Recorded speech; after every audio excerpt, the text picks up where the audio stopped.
Content de vous savoir là, content de vous voir en ligne.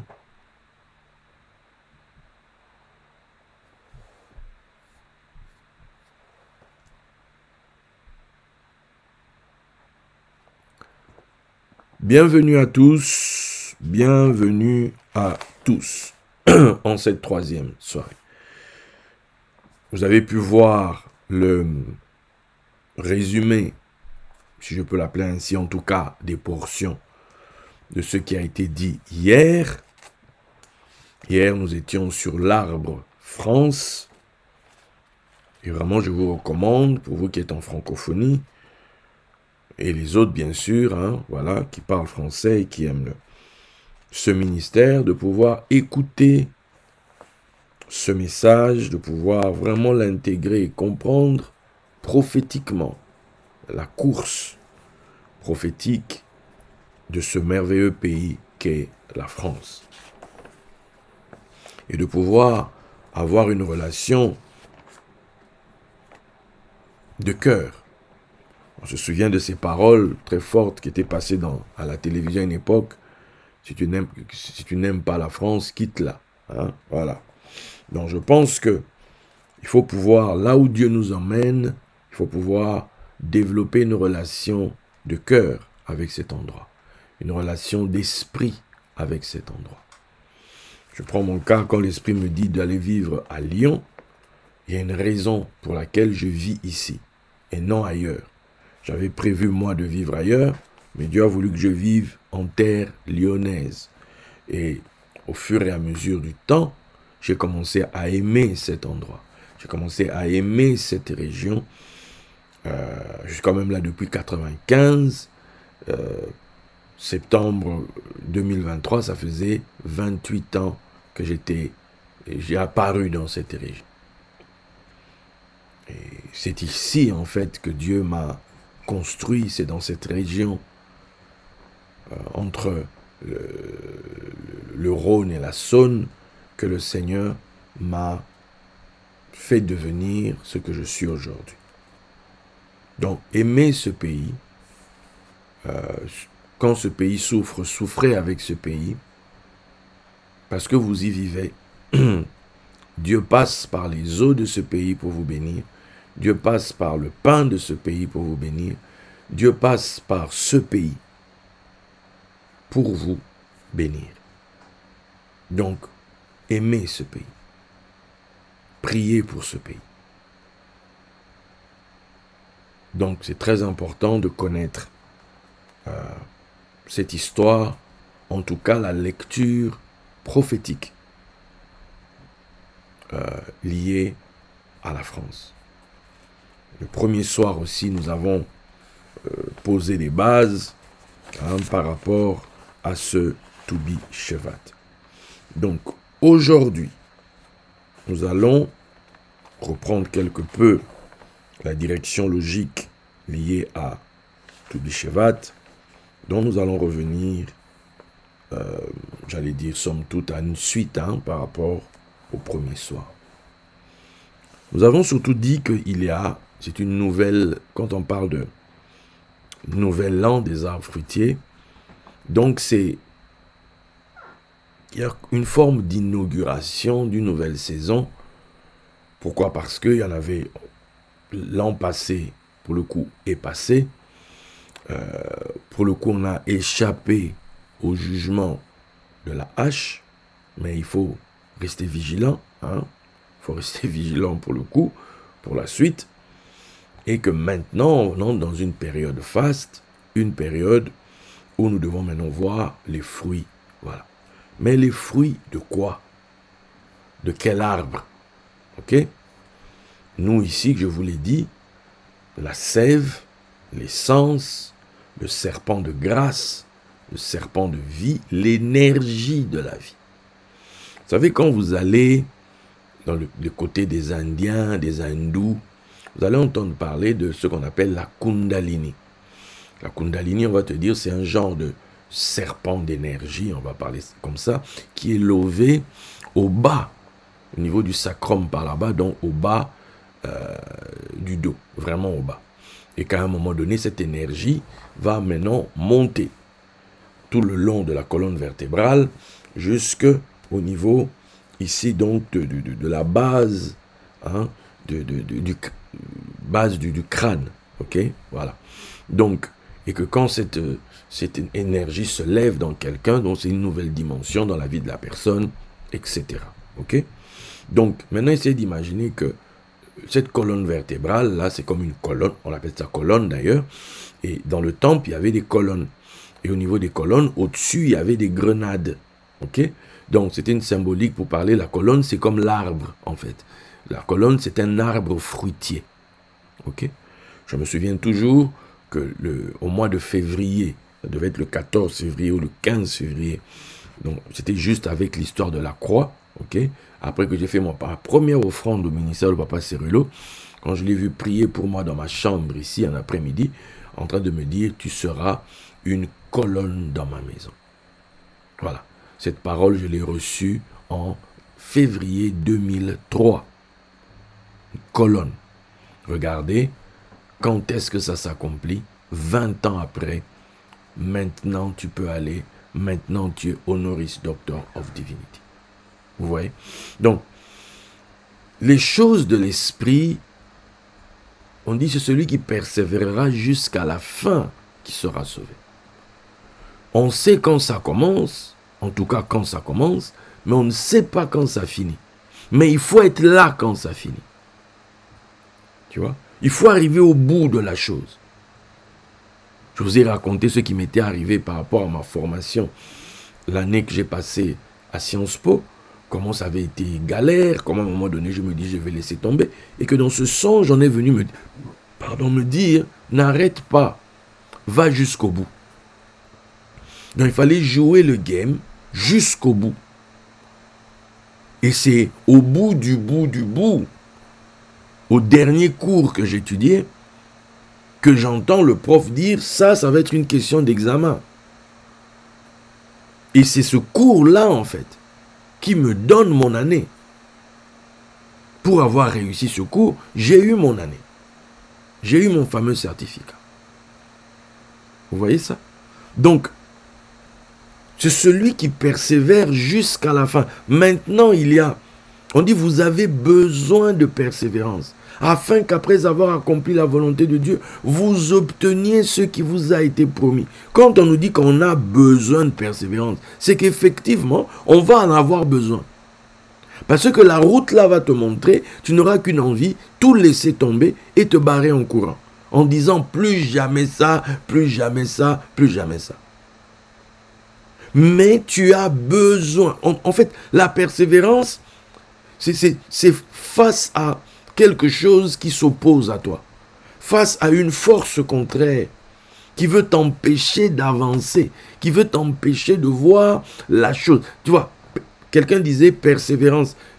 Il faut percer pour voir. Tu vois? Si tu ne perces pas, percer quoi? Le voile. Percer quoi? La force qui est là pour t'empêcher de... Voilà. Toi, tu veux la richesse, mais on t'a promis la richesse, mais on te met un voile de pauvreté qui est là. Un voile de galère, un voile de situation qui ne te parle même pas de la fameuse richesse. Mais on te dit, vous avez besoin de persévérance, afin qu'après avoir accompli la volonté de Dieu, vous obteniez ce qui vous a été promis. C'est une loi. Papa Cérulo meurt en 2020, juillet 2020. Mes amis, je peux me dire, voilà, je me suis fait embobiner, etc. Cette histoire, je vais laisser tomber, c'est pas arrivé, et compagnie. Non.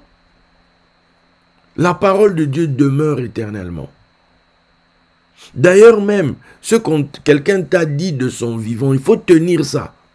Parce que le jour où il part, si ça ne s'est pas accompli de son vivant, ça va s'accomplir après sa mort. Pourquoi? Parce que de son vivant, il est enfermé dans un corps. Il est enfermé. Il est limité. C'est-à-dire des choses qui sortent de sa bouche, il ne peut pas forcément... Voilà, il est limité. Mais le jour où il est libéré de son corps, les gens qui ont gardé la foi dans ce qu'il a dit, ces gens-là le verront. Et ces gens-là témoigneront que cet homme-là était un homme de Dieu, c'est-à-dire un homme d'esprit, un homme esprit. Que ses paroles ne sont pas des paroles en l'air et compagnie. Et en plus, c'est quelque chose que j'ai vécu dans l'esprit. Donc, voilà. 20 ans après, tu seras une colonne. Vous regardez. Et donc, c'est un Toubi Shevat totalement différent.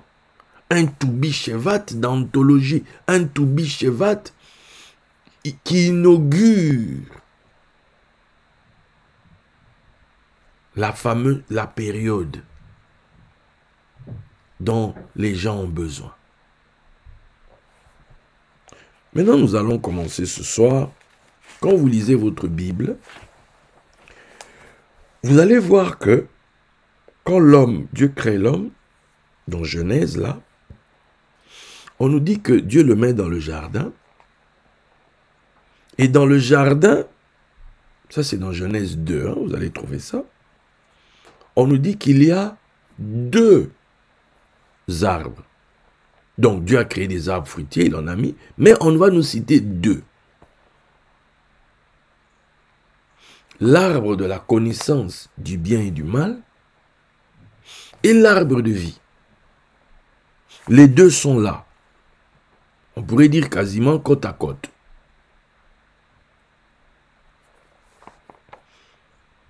Et l'histoire biblique, la trame de l'histoire telle qu'elle est présentée, commence avec un rapport avec l'arbre de la connaissance du bien et du mal. Bien sûr, c'est là que ce cher Nakash, je ne sais pas s'il sera d'accord, mais voilà, lui aussi entre dans le game, et c'est lui qui pose la question à l'homme, est-ce que Dieu, vraiment, l'arbre là, qu'en est-il? Vous pensez vraiment que si vous mangez ça, vous allez mourir? Hein, tout ça, bon. Finalement, il convainc la femme. C'est une conversation entre le serpent et la femme. Et non avec l'homme. C'est une conversation entre le serpent et l'épouse. Le mari n'est pas là. Donc, l'épouse est éprouvée, l'épouse est testée. Ici, c'est de ça dont il s'agit. Juste avant, voici cette fois-ci celle qui sera ma femme, tout ça, c'est la chair de ma chair, os de mes os, et sera appelée femme, Isha. Parce qu'elle a été tirée de l'homme, Ish. Donc, on a maintenant une nouvelle relation de mari et épouse. Et Genèse 3, c'est l'épreuve de l'épouse. L'épouse est éprouvée. L'épouse est testée.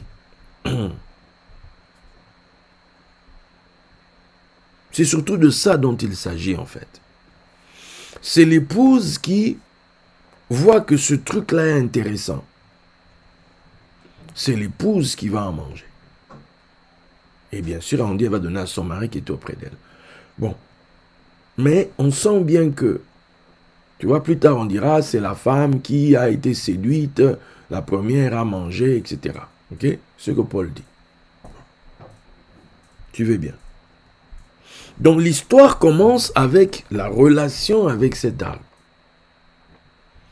Quand nous voyons Dieu intervenir, Dieu parler,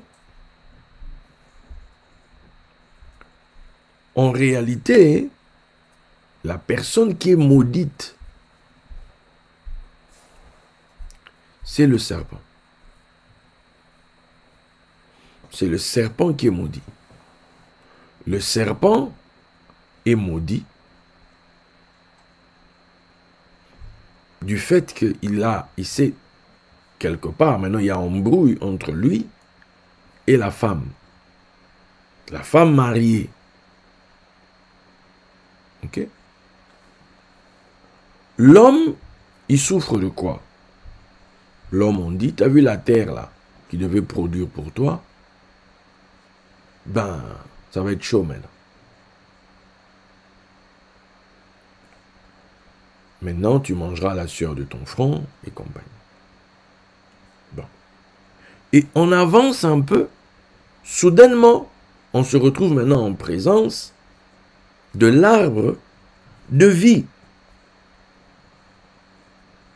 Genèse 3, 22, 23. L'Éternel Dieu dit, voici l'homme est devenu comme l'un de nous. Ah. Donc le serpent n'avait pas menti. L'homme est devenu comme l'un de nous pour la connaissance du bien et du mal. Empêchons-le maintenant d'avancer sa main, de prendre de l'arbre de vie, d'en manger et de vivre éternellement. Et l'Éternel Dieu le chassa du jardin d'Éden pour qu'il cultive la terre d'où il avait été pris. Voici où, comme je dis souvent, on va cultiver la terre d'où il avait été pris, la même terre qui a été maudite. Ça m'a fait penser à une expression congolaise, Yungana. Hein? Yungana. Seuls les Congolais peuvent comprendre. S'ils peuvent expliquer, ça sera bien. Donc c'est ici que le Yungana a commencé. C'est-à-dire que Dieu te fait sortir et il t'envoie dans un coin où lui-même sait que la terre là est maudite. Voilà. En mode Yungana, Yunganons-nous vivants. Donc, c'est-à-dire qu'on te met dans un coin où on sait déjà d'or d'avance. C'est-à-dire que c'est... Non, c'est ça que tu voulais, il faut aller là. Donc, mais maintenant, la Bible se termine avec l'arbre de vie. Il y a une ville, l'arbre de vie, qui donne son fruit tous les mois. Les choses se passent bien. Donc, on voit qu'il y a deux arbres. Ok? On voit qu'il y a deux arbres. Or, nous savons aussi que selon Deutéronome 20, 19, car l'homme est un arbre des champs, c'est-à-dire l'homme est un arbre de vie. Ok? Pardon, est un arbre fruitier, excusez-moi. L'homme est un arbre fruitier, arbre des champs, arbre fruitier. Quand on dit l'homme, ici c'est l'Adam. L'Adam est un arbre des champs.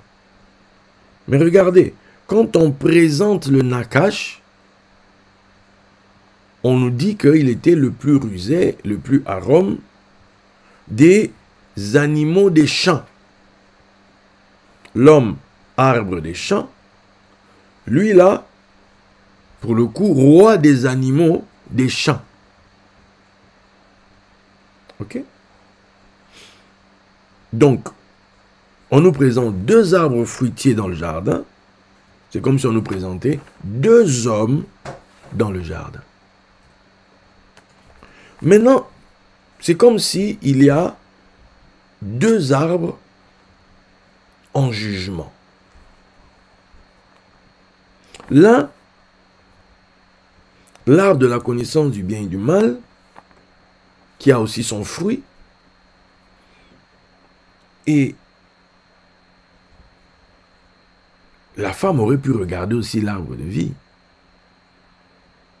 puisqu'il était à côté. Mais le serpent, n'oublions pas, le serpent, il est là pour quoi faire?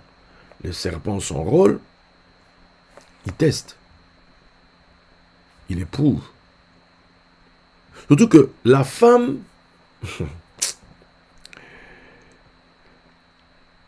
les animaux avaient tous été créés, le serpent aussi.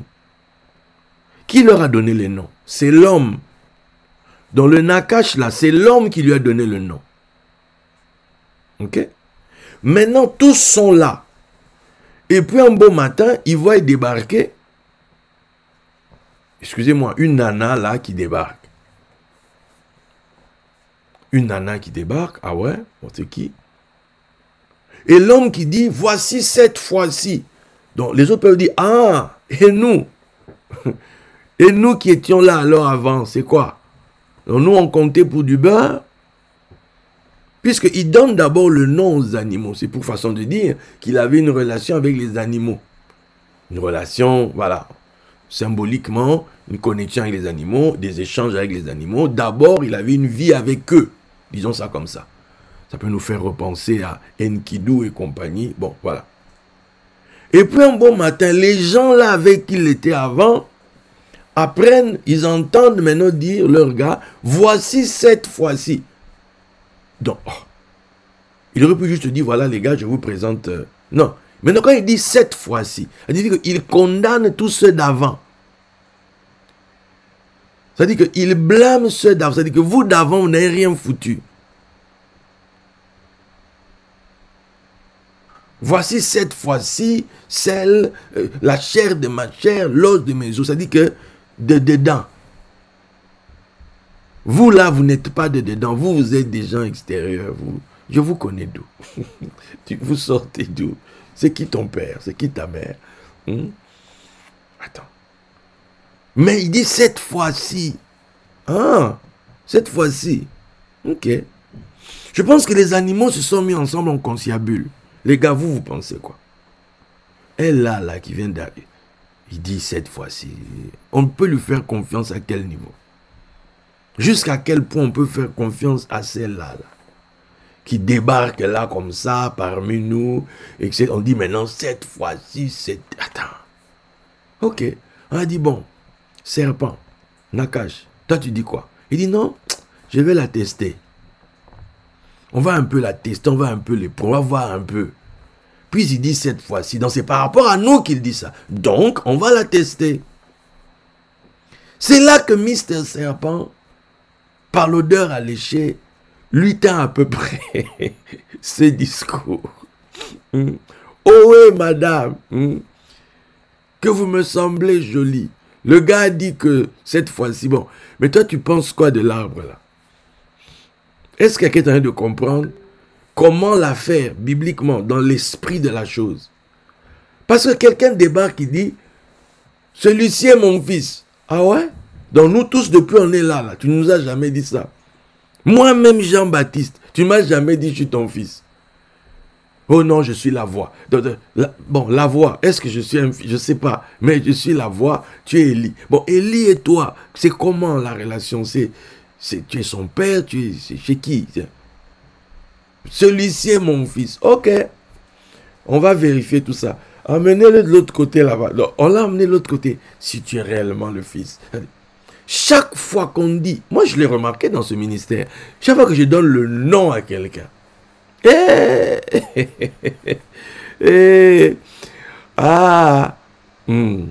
m'arrête là. Chacun aura compris. On leur a dit, prends ton temps. Daddy, sincèrement, prends ton temps avec ton... Non, Daddy ne cherche même pas, vraiment, si ça ne vient pas, Daddy ne demande même pas, laissons rester, voilà. Chaque fois qu'une bénédiction, c'est une bénédiction, chaque fois que quelque chose vient dans la vie de quelqu'un, une parole est dite pour quelqu'un, dites-vous bien que c'est quand la parole est semée que le serpent vient. Le malin vient juste derrière, on va te peser. C'est-à-dire que nous, depuis on était là, c'est toi qui penses que c'est toi qui vas faire. Ah, bon, on va voir. On va voir. Donc l'épouse est testée. C'est comme on dit, toi tu débarques, oh non, je suis l'église du Seigneur. Tu es qui? Donc c'est toi qui veux nous commander ici, tu es l'église du Seigneur. Ok, on va voir, assieds-toi là. On va voir si tu es vraiment l'épouse. Donc on va maintenant tester votre relation. On va tester est-ce que véritablement quoi. Mais la femme a été prise. Vous allez comprendre pourquoi. Pourquoi? L'arbre là, c'est un arbre en fait, c'est l'arbre du pouvoir. Est-ce que quelqu'un me comprend?